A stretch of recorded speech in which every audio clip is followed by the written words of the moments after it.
The rod holder just collapsed and the rod went in the water and it's gone. I'll never find it in here.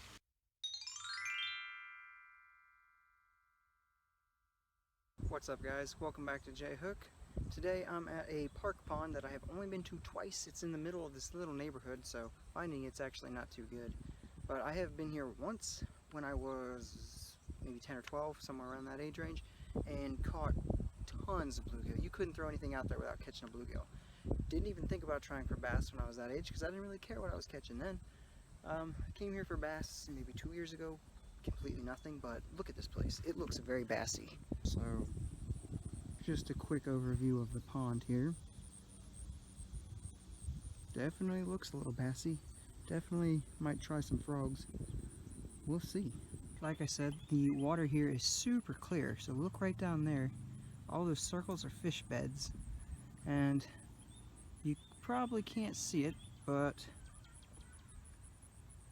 there's a bluegill. Oh, you can see him. There's a bluegill right there. And as I got here, I noticed a small bass swimming off. So I know there are fish here. I have been throwing my entire freaking tackle box at these fish though, with no results. So I'm not optimistic about the ability to catch them. I think they're way too pressured and they're not going to bite on anything generic.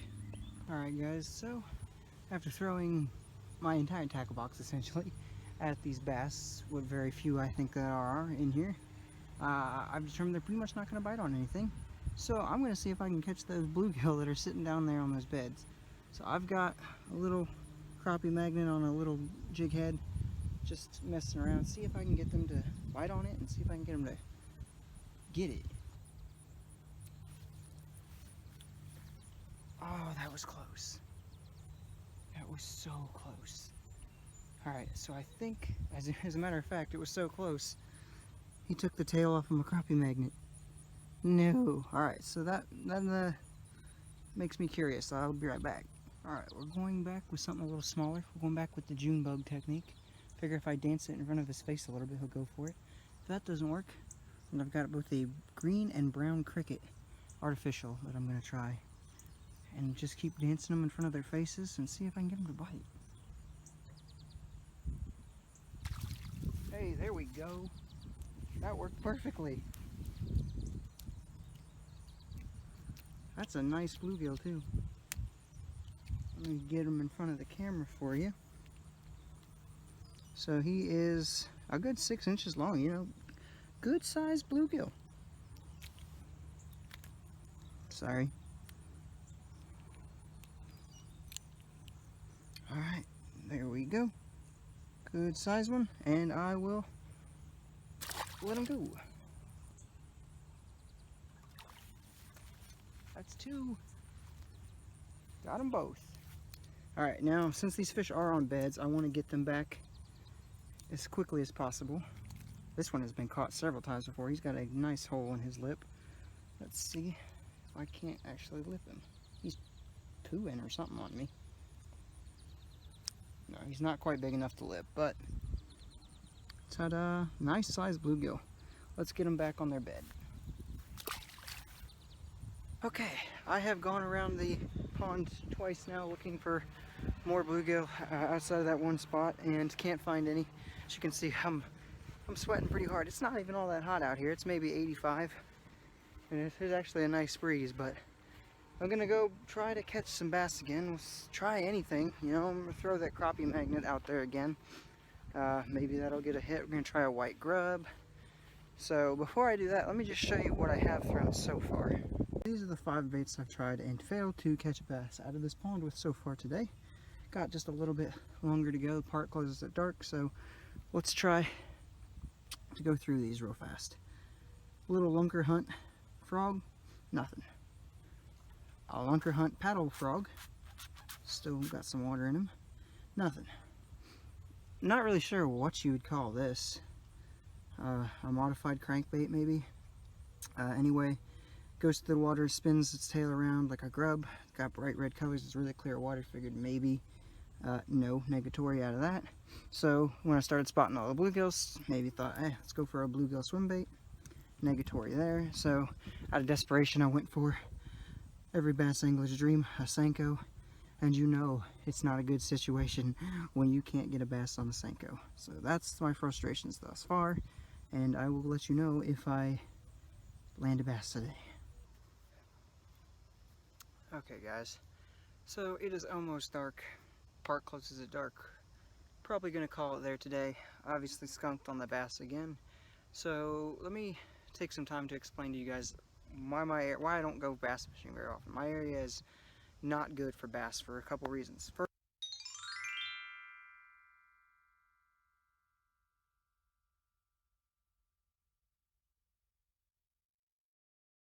alright guys, welcome back to day 2, same video at a different pond.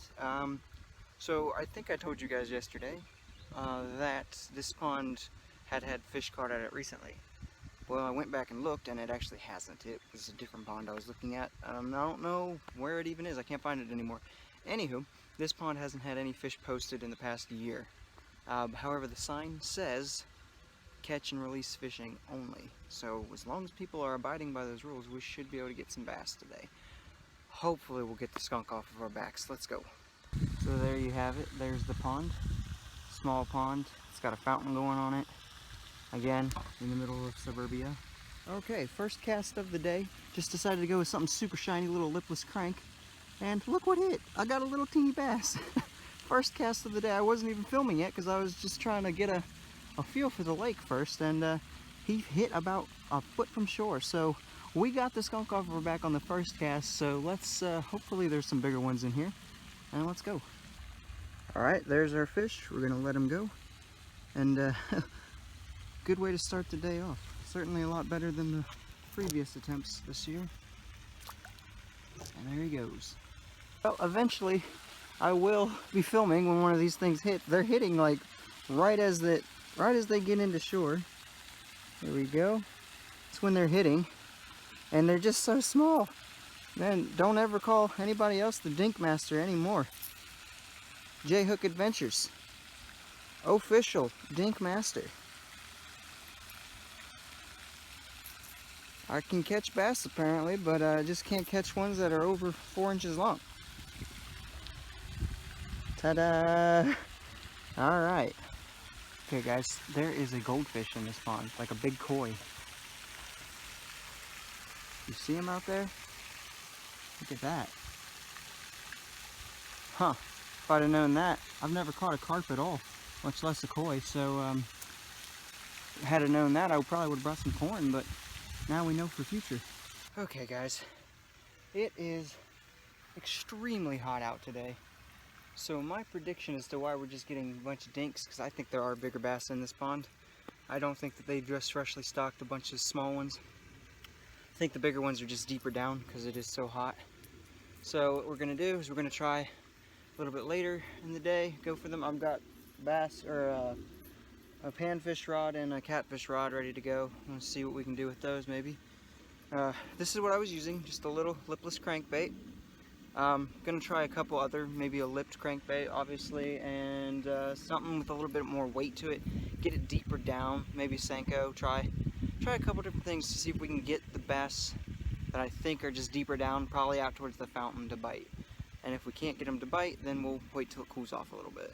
Okay, so I started to give the bass fishing a little bit of a break since it is so hot. Like, I'm glad I brought a lot of water because I don't know how much longer I'd last out here without it.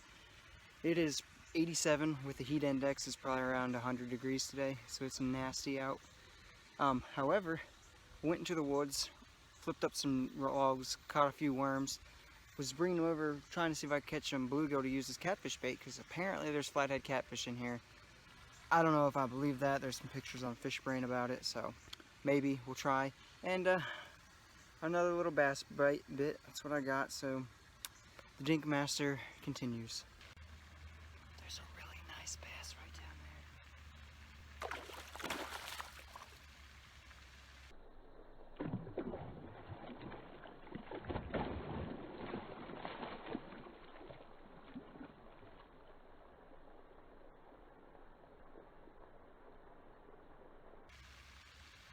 There's two really nice bass right down there. I don't know if you could see that or not. The one bass just came up and ate something that was in the shallow end here. There's the other one still sitting there. Okay, so the phone overheated. Story time. Phone overheated, which is what I used to record. I don't have a GoPro yet, working on it. And so I let it cool off in the shade for a few minutes. And hang on. And I noticed something jumped topwater out there. So, you know, out of curiosity, I started to throw a topwater frog, just a little one. And came back over here and saw the bass looking at it, just let it sit on top of the water, right? And he took it. There we go, decent little bass on the frog. Let me get him off and then I'll talk to you guys later. Alright, there it is. Now, two reasons for me to be excited about this fish. First off, it's the first halfway decent bass I've caught all year long, okay? Seriously, it's been a rough year for bass fishing for me.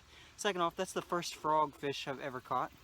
First time I've ever used a frog that actually caught a fish on it. And it's in the middle of the day, which I did not think would be an appropriate time for fishing, for frog fishing. But sometimes you just gotta go for it, and it worked out. So I'm gonna let this guy go because I've already dropped him in the grass and that's not good for him. So I will be, actually screw it, I'm gonna take y'all with me. All right, let's let him go.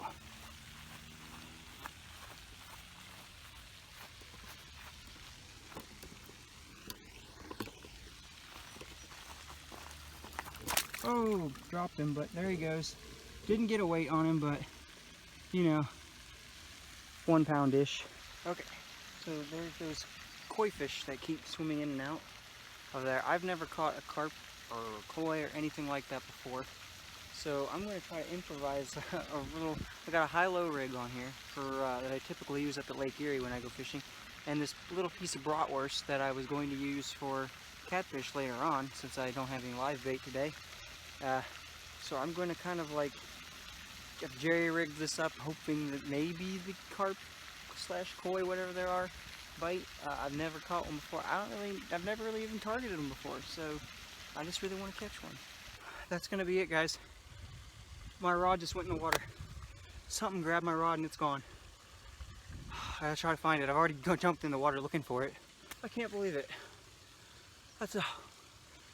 I'll be done fishing for the year. That's a lot of expensive equipment gone that I can't get back. I can't afford it.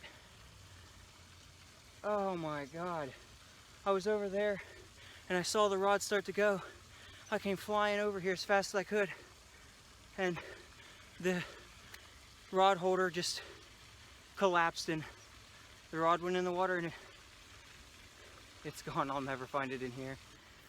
Okay, guys. So, story time. I noticed something out by the fountain bobbing up and down. So I just said, screw it. I swam out there. It's the end of my rod. I grabbed it. I said, I'm getting my stuff back, yo. I start swimming back and the fish is still on it. And I'm struggling, dude. I'm trying to release the line, so I just let the line go slack, you know. I was like, I don't care. I just want to get back. I don't care about the fish that bad, you know. Of course, now it's raining on me, too. And, sorry, I'm completely out of breath. The line, where I'm going to sit down. The line wouldn't release. So I'm just fighting this fish. This was a good sized fish, whatever it was. I don't think it was a carp. I think it was a snapping turtle maybe, or a big catfish that supposedly lives in here. But it was, I'm fighting the fish, dude. And I'm not the strongest swimmer. I'm a decent swimmer, but I eventually had to go into a backstroke because I couldn't keep my head above the water. It's not a very deep pond. It's like 10 foot maybe. I'm out there, I couldn't breathe, and I'm fighting it. Finally get to where I can stand. I'll try to release the line again. It's no dice. I was going to release the line because I was on the opposite side of where I hooked into the fish. And so I was going to swing around the pond here and try to reel him in that way. The ultimate fishing tail, you know. And nope. I finally got it. It wouldn't release nothing. I don't know what was happening. So just snapped the line. Sorry, someone just called me. Just snapped the line and brought it in, and of course then everything works just properly fine on the reel. I don't know what the heck was going on, but it's not going to be easy to get it dried out. Now it's raining on me, so I think it's time to call it a day. Holy crap, what a day. Alright, I've taken a minute to catch my breath. It is raining on me, so after all I've been through today, I'm just going to call it a day. I am going to come back here and I'm going to get revenge on whatever fish that was. Like, you don't just drown J-Hook Adventures without expecting a little bit of some in return. So I'll be back here hopefully within the next few days seeking revenge. Until then, remember, Life is crazy. Go have some adventures.